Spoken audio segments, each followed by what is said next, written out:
우리에게 주시는 말씀은 호세아서 6장 1절부터 3절에 있는 말씀입니다. 호세아서 6장 1절 이하의 말씀을 제가 공독하겠습니다. 이제 주님께로 돌아가자.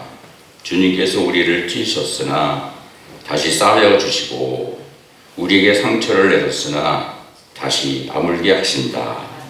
이틀 뒤에 우리를 다시 살려주시고 사흘 만에 우리를 다시 일으켜 세우실 것이니 우리가 주님 앞에서 살 것이다. 우리가 주님을 알자. 애써 주님을 알자. 아멘.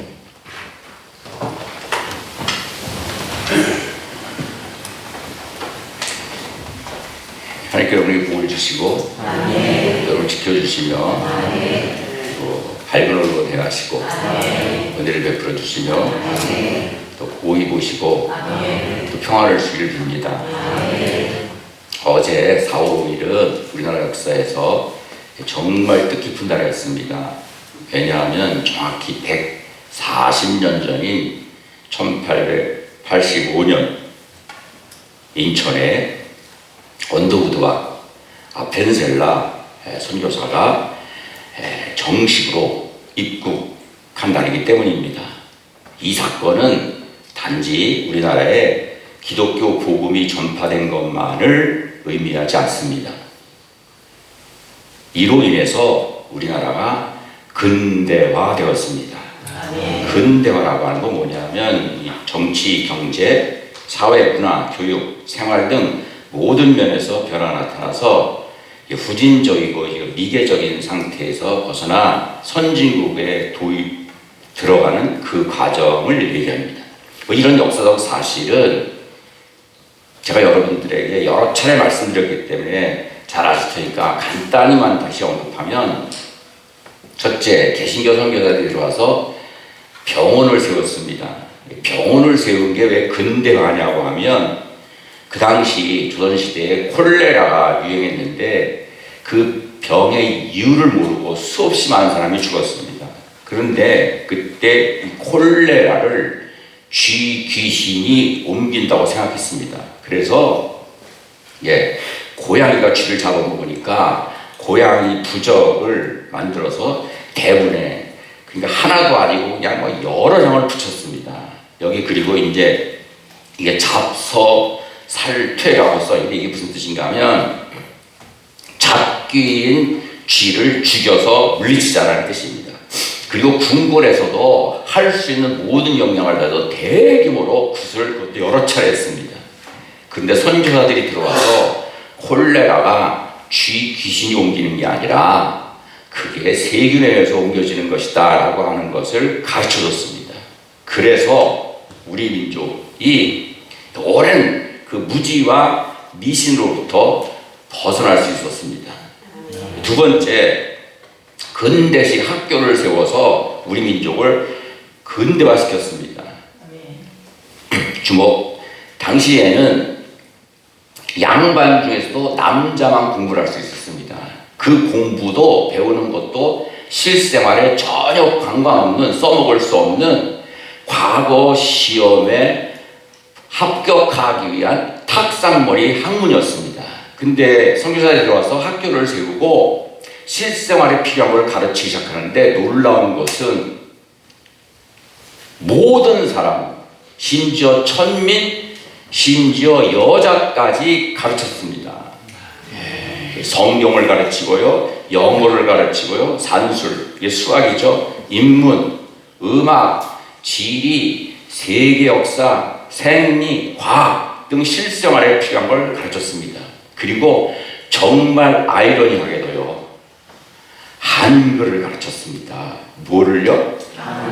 우리나라 사람이 서양 선교사에게 한글을 가르친 게 아니라 서양 선교사가 우리들에게 한글을 가르쳤습니다. 그걸 하기 위해서 연세교를 세운 언더우드 선생님은, 목사님은 한글 사전을 만들었어요. 그리고 학교에 가지 못하는 사람들을 위해서는 밤에 교회에서 약을 열어서 가르쳤습니다. 그래서 우리나라가 문맹, 그걸 뭐라 그러죠? 그러니까 까만 눈. 까만 눈에서부터 벗어날 수가 있었어요. 셋째, 사회적인 신분제도를 철폐함으로 우리나라를 근대화시켰습니다. 1908년에 연희 전문, 지금의 세브란스 병원에서 우리나라 최초로 7명의 의사가 배출되었는데, 그 중에 이 박서양이라는 의사는 그 당시 사람으로 인정받지 못하고 대우받지 못했던 백정의 아들이었습니다.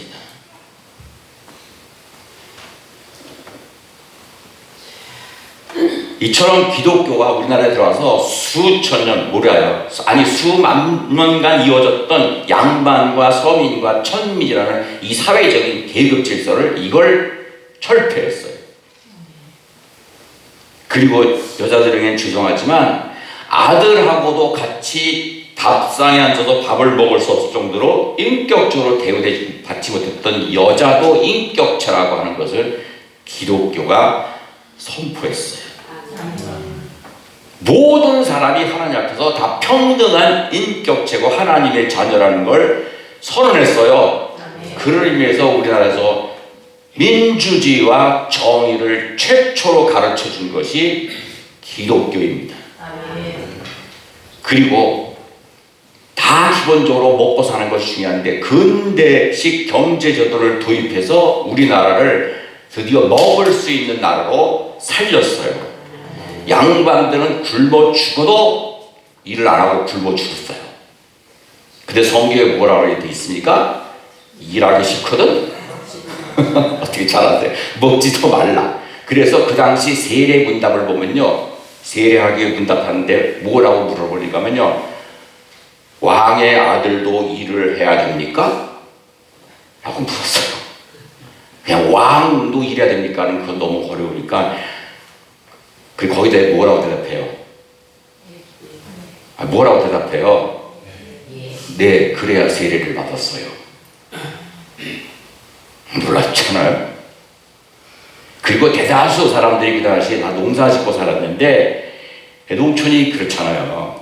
그러니까 어떻게 농사를 지으면 잘 짓는지 농사 짓는 법, 그리고 종자, 묘목, 비료도 갖다 주고, 그리고 노한기에 놀면서 사랑방에 모여서 노름이나 하고 술, 담배, 아편에 찌들어 있는 사람들에게 부업을 가르쳐서 농촌을 살렸어요. 예전에 우리들이 학교 다닐 때 대구 특산물 하면 뭐죠? 잘 모르세요? 사과. 그 사과 어디서 난 거예요?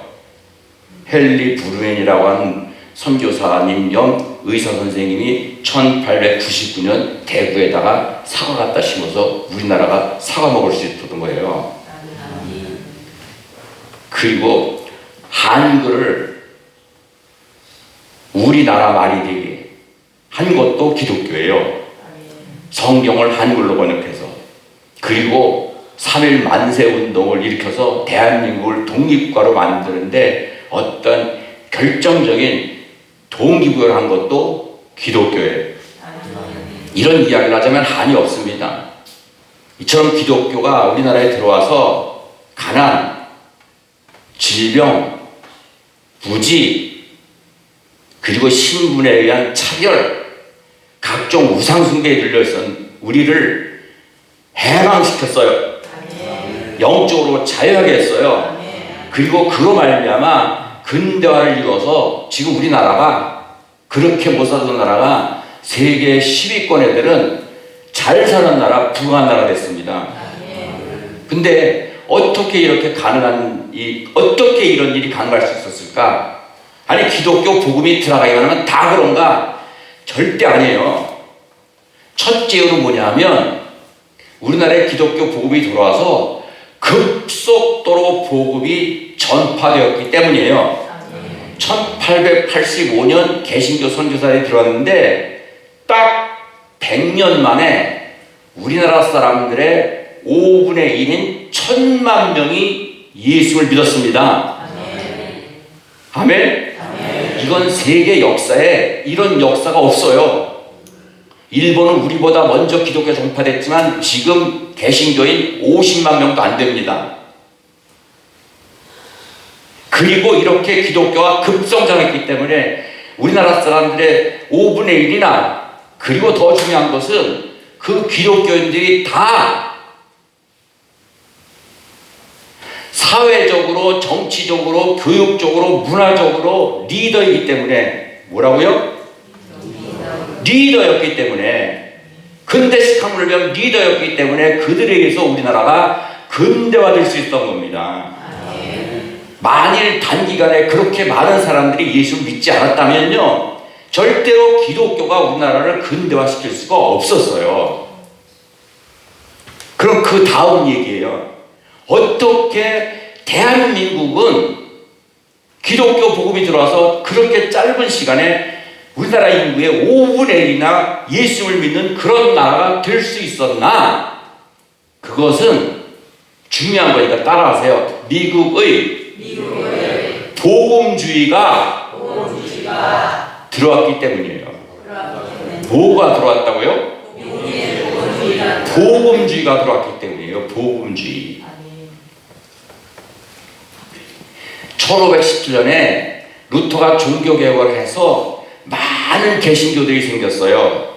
그런데 만일 그 개신교 중에 하나인 영국의 성공의 목사가 들어왔다면, 독일의 루터교의 목사가 들어왔다면, 스위스의 개혁교의 목사가 들어왔다면, 캐나다와 호주의 장로교 목사가 들어왔다면, 네덜란드의 청교도 목사가 들어왔다면, 아니면 뭐 독일의 모라비안 그런 교통의 선교사가 들어왔다면, 우리나라는 결코 기독교가 급성장할 수가 없었어요.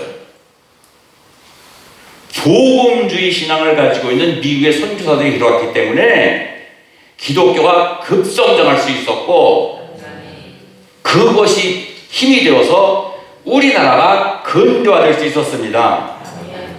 복음주의에 대해서는 여러분에게 설명한 적이 있는데, 이것을 자세히 설명하면 굉장히 많은 시간이 필요한데, 간단히 말씀드리면 미국에서 제1차 대각성 운동과 제2차 대각성 운동, 쉽게 얘기하면요, 나라 전체가 복음 앞에 뒤집어지는 그 부흥운동을 통해서 나타난 기독교 신앙의 한 시스템 형태입니다. 미국이 영적으로 나태해질 때마다 성령께서 강하게 역사하셔서 그들을 다시 뜨겁게 만드시고 하나님을 전심을 다해 섬기게 만드셨어요. 그게 대각성 운동입니다. 네덜란드의 프랭링 기젠 목사님을 비롯해서 여러분 너무나도 유명한 조나단 에드워드, 조지 피필드, 찰스 피니, 프란시스 에스베리, 드와이트 무디, 그리고 현대에 들어와서는 빌리 그레함, 이런 분들을 통해서 미국 사람들의 신앙을 뜨겁고 열정적으로, 그리고 하나님 말씀에 근거한 바로 되는 신앙으로 사로잡았는데, 변화시켰는데, 새롭게 하셨는데, 그걸 우리가 복음주의라고 하는 거예요. 이들이 인도하는 부흥에는요, 놀라운 역사, 강력한 성령 역사 나타났어요. 여러분처럼 앉아서 기도하고 앉아서 찬송하고 앉아서 말씀 듣는 사람 한 명도 없었습니다. 다 일어서서 손 들고 아멘을 외치고 환호성을 지르고 춤을 추고, 어떤 사람은 쓰러져서 대굴대굴 구르고 입신을 하고 방언을 하고 뭐 통곡을 하는, 모든 집회마다 그런 놀라운 역사가 일어나는데, 이것이 복음주의의 현상입니다. 복음주의를 신학적으로 설명하면 대표적인 특징이 4가지예요.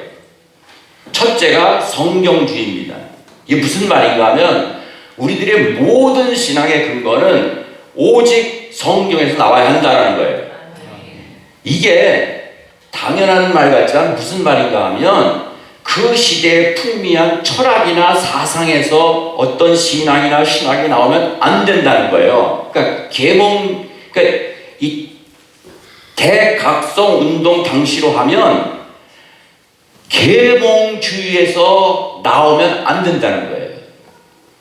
그 이후로 얘기하면, 여러분들은 뭐 이런 얘기를 들어보셨는지 모르지만, 신죽음의 신학 뭐 그런 게 있었어요. 정치신학, 과정신학, 해방신학, 민중신학, 여성신학, 그리고 요즘 뭐 해괴막치가 뭐 퀴어신학, 이런 것들은 성경 말씀이 근본이 아니라 한 시대의 사상과 시대 풍조에서 나온 것이기 때문에 이런 건 노라는 거예요. 두 번째가 따라합시다. 십자가 중심주의. 이게 뭐냐면 성경 중에서도 그리스도의 십자가 사역에 모든 초점이 맞춰야 된다는 겁니다. 창세기, 출애굽기, 레위기부터 시작해서 요한계시록까지 모든 것이 하나님의 말씀이지만, 그리고 하나님의 복음이지만, 그래서 가장 중요한 복음은 뭐냐? 예수님이 나를 위해서 십자가에서 피 흘려 죽으셨다는 거예요. 그래서 나의 모든 죄를, 아니 나만이 아니라 온 인류의 그 무거운 더러운 죄를 다 짊어지시고 돌아가심으로 말미암아 그 죄를 용서해 주셨다는 거예요. 그래서 우리가 구원받았다는 겁니다. 이런 걸 도외시하고, 아무리 사회사업 많이 하고, 이해하고 들으세요. 산불 피해 이재린 뭐 많은 돈을 내서 도와주고 사회 구원을 해도 십자가를 통한 구원을 도외시하면 그건 세상 말로 꽝이라는 겁니다. 세 번째 따라합시다. 회심주의. 하나님을 인격적으로 만나서 생각과 삶이 거듭난, 변화된, 완전히 거듭난 새 사람 된다는 거예요. 예수께서 분명히 말씀하셨어요. 성령으로 거듭나지 않으면 하나님 나라에 결코 들어가지 못한다. 왜 아무리 예수를 오랫동안 믿어도 성경을, 신학을 깊게 공부해서 신학 박사가 됐다고 하더라도 거듭나지 않으면 하나님 나라에 들어가지 못한다는 거예요. 네 번째 행동주의는 뭐냐면 내가 믿는 말을 행동으로 실천해야 된다는 겁니다. 머리로만 믿어서는 안 되고, 주일에 교회 와서 예배 드렸다고 그리스도인이 아니고, 교회 주일에 와서 예배 잘 드렸다고 하나님 나라에 가는 게 아니라, 내가 믿고 내가 깨닫고 내가 들은 말씀을 나의 삶으로 실천해서 나타내 열매를 맺어야 된다는 겁니다. 이런 미국의 복음주의가 우리나라에 들어왔기 때문에 단기간에 수많은 사람들이 예수를 믿을 수 있었고, 그것이 힘이 되어서 거기서 나온 지도자들이 우리나라를 근대화시킨 거예요. 예를 들어보겠어요. 첫째가 뭐라 그랬어요? 성경. 선교사들이 들어올 때 전 세계 기독교 역사에 그런 게 없었는데 이미 우리나라 말로 번역된 성경을 가지고 들어왔어요. 놀랍지 않아요? 하나님의 섭리가요. 우리나라를 향한 하나님의 섭리는 여러분이 연구할수록 이렇게 좀 뭐라 해야 되나, 저 과장 때 말하면요, 뒤로 자빠지든지 앞으로 꼬꾸라지든지 기절할 만한 일이에요. 이게 일본에서 이수정이라는 가톨릭 신자가 처음으로 번역한 마가복음이에요. 선교사들이 들어올 때 이렇게 번역된 성경을 가지고 들어왔어요. 그래서 기독교 전파될 때부터 사람들이 하나님의 말씀을 읽었어요. 생각해보세요. 어느 나라에 가서 선교를 하는데 그 나라 말로 성경을 번역하려면 그게 하루 만에 됩니까? 1년 만에 됩니까? 선교사들이 그 나라 말을 배워서 번역을 해야 되는데, 근데 우리나라는 그런 과정을 다 건너뛰고 성경을 읽을 수 있었기 때문에 그 신앙이 바로 설 수 있었고, 그리고 그 말씀이신 하나님을 사랑할 수 있게 됐던 거예요. 기독교 초창기에 우리나라 사람들이 얼마나 성경을 사랑했는지, 얼마나 많이 읽었는지. 1909년 3.1 만세운동이 일어나기 10년 전에 평양에 있는 남산현 감리교회 주일학교 학생들이 성경 암송 대회를 했습니다. 근데 놀라지 마세요. 그때 주일학교 학생이 1000명이었어요. 그리고 1935년에 남산현 감리교회 주일학생이 1600명이었는데 그것은 이제까지 깨지지 않는 세계 신기록입니다. 1000명의 학생들이 성경 암송대회를 했는데 2명의, 그때는 수학교라 해야 됩니까? 우리 때는 국민학교, 지금은 초등학교 학생이 2명의 초등학교 학생이 마태복음 빼고 마가복음부터 요한계시록까지 다 외워서 공동 1등 했어요.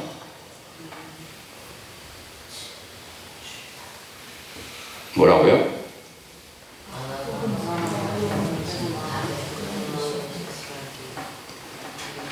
근데 요즘 어때요? 여러분 성경 잘 읽으세요.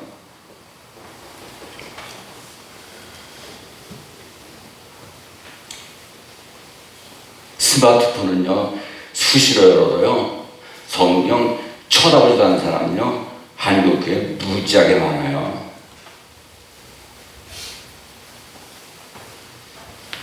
실제 있은 일이야. 장로가 됐는데 시험을 치는데 성경 66권의 이름을 쓰라니까 창세기, 출애굽기, 레위기, 민수기, 사도행전 쓴 사람이 있어요.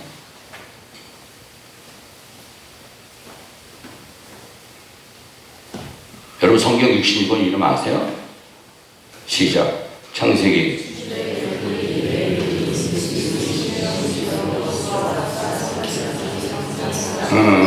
요한계시록.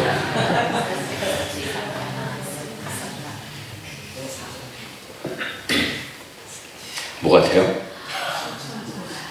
네? 작년에 부산을 중심으로 한 신천지 안드레 체파에서 초등학생부터 80대 노인에게까지 5,300명이 두 차례에 걸쳐서 치른 천국 고시예요. 이 천국 고시의 최종 목표가 뭔지 아십니까? 이소영 권사? 어떻게 요한계시록 통째로 다 외우는 겁니다.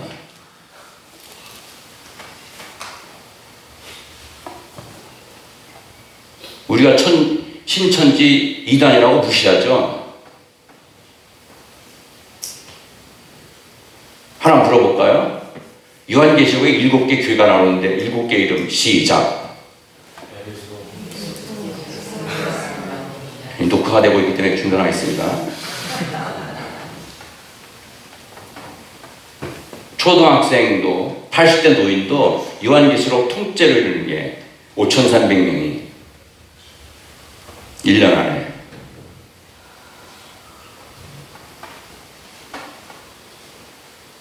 여러분 영적으로 이런 사람과 싸워서 이길 수 있다고 생각하십니까?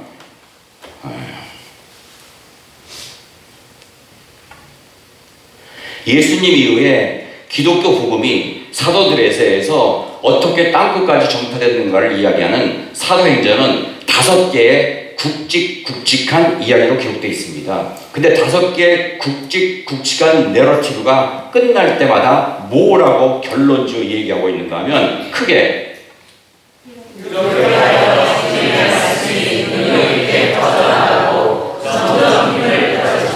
그래서 믿는 사람들의 수가 많아졌다. 뭐가 능력이 있어야 된다고요? 말씀이 능력으로 역사해야만 사람들이 그 말씀의 능력에 마음이 녹아서 마음이 열려서 마음이 돌이켜져서 예수님을 영접하게 되는 거예요. 뒤집어 얘기합시다. 내게 말씀의 능력이 없으면 다른 사람을 살리기는커녕 나도 영적으로 살 수가 없는 거예요. 여러분에게 요한계시록을 통째로 다 외우라고 제가 얘기 안 해요. 그러나 초대교회는 말씀을 너무나 사랑했기 때문에 그 말씀의 능력이 딱 100년 만에 우리나라의 인구의 5분의 1 기독교를 만들고 삼천리 금숭안산 방방곡곡에 십자가를 세울 수 있다고 해요. 하나님 말씀을 모르면 아무리 신앙생활을 오래 해도 언젠가 한번 힘든 일 닥치면 무너질 수밖에 없는 것이 인간의 실존 모습입니다. 근데 우리나라는 처음부터 성경을 읽을 수 있었고 배울 수 있었고 성경을 읽고 배우고 묵상한 일을 사랑으로 인해서 그 말씀의 능력이 단시간 내에 수많은 기독교를 만들었고 그것이 원동력이 되어서 우리나라를 오늘날처럼 잘 사는 나라로 만든 것입니다. 아멘. 두 번째 십자가 중심주의, 세 번째 회심인데 우리나라를 미국의 대각성동처럼 왕창 성령의 불이 흔들고 간 때가 두 번 있었는데, 첫 번째가 1903년 원산 대부흥운동이고 1907년 평양 대부흥운동입니다. 근데 이 대부흥운동의 특징은 뭐냐? 회개. 그 회개했더니 성령이 충만하게 내리고, 그래서 거듭난 사람이 되는 거. 원산에서 집회를 인도하던 하디 목사님이 집회 인도하는데 사람들이 맹맹해요. 근데 하나님께서 뭐라고 말씀하시는가 하면, 너 그런 소리 하지 말고 네 잘못 회개라 그랬어요. 그래가지고 선교사들의 눈에서, 아니 20대 미국의 대학까지 나온 사람들이 보기에 자기 나라 말도 쓸 줄 알고 일중을 사는데, 그리고 지지도 뭐 가난하고 병들어 그런 사람들이 보기에 얼마나 우습겠어요. 그런데 한국 사람들을 교만하게 무시했던 죄를 회개하자 회개형이 성령의 불이 모든 사람들에게 떨어져서 자신들의 죄를 회개하면서 대굴대굴 불렀어요. 울며 통곡하며.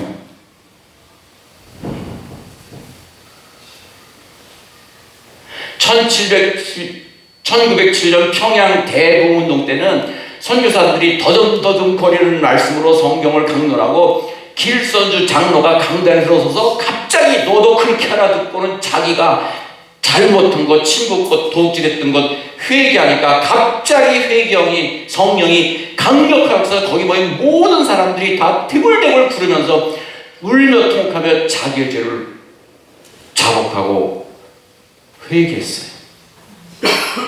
그때 회개형이 얼마나 강력하게 역사했는가 하면요, 고등학교에서, 평양에 있는 모든 고등학교에서 오전 수업을 할 수 없었어요. 왜냐?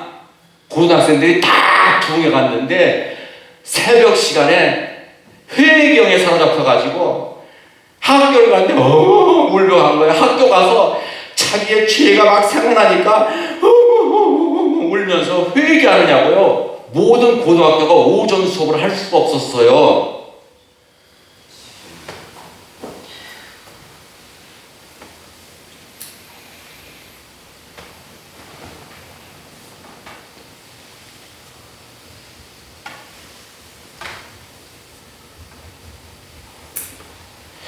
이런 날이 다시 올 수 있을까? 하나님이 하시면 되겠죠. 네. 학생들 잘 들으세요.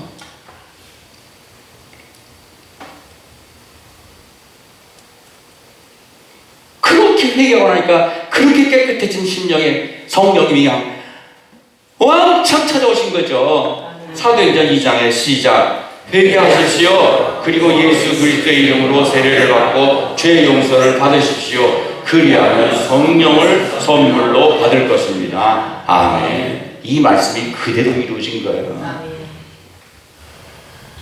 회개형으로 충만하기를 축원합니다. 행동주의 한 가지만 더 말씀드릴게요. 1906년 평양에서, 이름도 없어요, 여자니까, 이씨라는 할머님이 교회 가서 말씀을 들었는데 갈라디아서 말씀이었어요. 3장 시작. 여러분은 모두 믿음으로 말미암아 그리스도 예수 안에서 하나님의 자녀들입니다. 예수 그리스도 안에서는 모든 사람이 하나입니다. 유대 사람도 그리스 사람도 없으며 종도 자유인도 없으며 남자와 여자가 없습니다. 이 이상 사람들은 다 하나님의 자녀입니다. 어떠한 차별도 있을 수 없습니다. 아멘. 이 말씀을 듣고 마음에 감동이 되어서 집에 돌아와서 천냥을 주고 사온 여자 노비를 자기에게 불러놓고 그 노비 문세를 불태워버리고, 거기서 끝난 게 아니라 그 노예를 자기 수양 딸로 삼았어요. 누구도 생각할 수 없는 혁명이 일어난 거예요. 우리나라 초기 기독교인들은 뭐이로 예수 믿지 않았어요. 목사님을 통해 하시는 말씀을 마음에 받아서 그대로 삶에 실천했어요. 그 모습을 보고 이제까지 우리나라에 이제까지 내가 태어나서 이런 일을 본 적이 없는데 하고 수많은 사람들이 그들이 보여준 그 빛을 보고 그들도 마음을 열고 교회에 나와서 예수를 영접할 수 있었고, 그것이 힘과 그것이 능력이 되어서 우리나라가 근대화될 수 있었던 겁니다. 이쯤에서 이야기를 마무리하고, 왜 하나님께서 140년 전에 수많은 선교사 이 땅에 보내주시고 그들이 우리나라에 와서요 10년 20년 선교도 못했어요. 어떤 분 3개월 만에, 어떤 분 1년 만에 먹을 거 없고 기후가 다르고 물이 다르고 일이 고돼서 다 순교하셨어요. 미국의 명문 대학교를 나온 의사하고 목사님이신 분들이, 왜 하나님께서 그런 분들을 우리나라에 보내셔서 100년 만에 우리나라 곳곳에 십자가 있는 교회를 세우시고 전 인구의 5분의 1을 기독교인들을 만드시고, 그리고 그래서 지지로 가난하고 병들고 무식하고 각종 우상을 숭배하고 진명에 억눌렸던 우리를 해방시키셨을까? 그리고 그로 인해 거기서 전 글로벌한 리더들을 만드셔가지고 왜 우리나라를 근대화시키셨을까? 그 궁극적인 이유는 뭐냐면, 따라합시다. 생명이신 예수 그리스도의 복음을 전 세계로 수출해라. 아멘. 그것 때문에 그렇게 하신 거예요. 근데 지금을 좀 돌아보면 어때요? 나라가 경제적으로나 정치적으로나 사회적으로 깊은 수렁에 빠져 있습니다. 교회도 라오디게아 얘기하신 것처럼 뭐 보이기는 번듯번듯한데 이전처럼 능력이 없어요.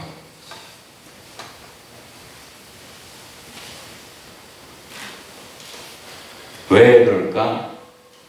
여러분 잘 아시다시피 이해하고 들으세요. 뭐 예수님하고 요한은 동성애였다고 그런 헛소리하는 신학대학 교수들도 있고 그런 걸 또 따르는 목사들도 많고요. 그걸 따르는 또 교인들도 많아요. 가짜들이 너무나 많아요. 그리고 뭐 주일에 와서 예배 드리고, 여러분들 하는 얘기가 예를 들어 주일에 와서 예배 드리고 하지만 겉은 기독교인데 속에는 하나님의 말씀이 없는 그런 허울뿐인 기독교인들이 너무 많아요.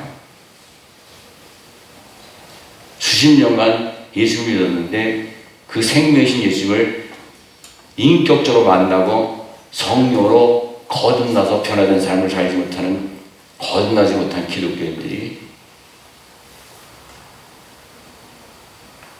너무나 많기 때문이에요.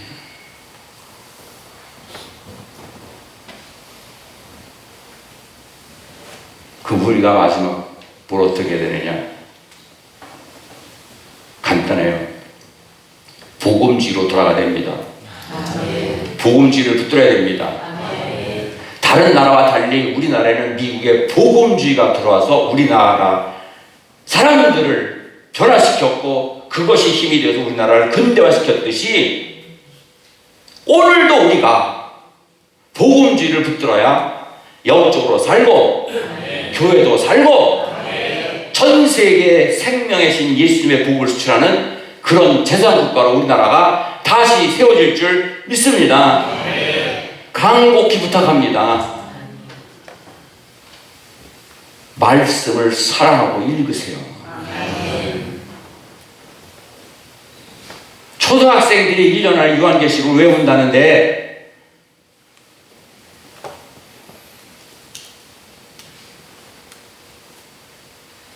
그렇게는 못하더라도 이해하고 들으세요.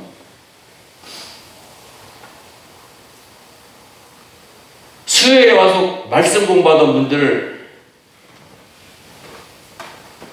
여러분의 신앙이 지금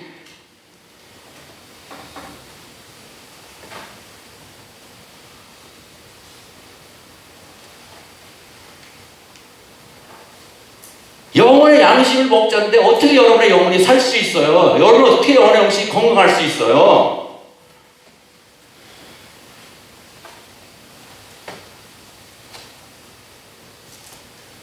세상의 것으로 채우고 보십시오. 하나님이 그래 잘한다. 아니에요.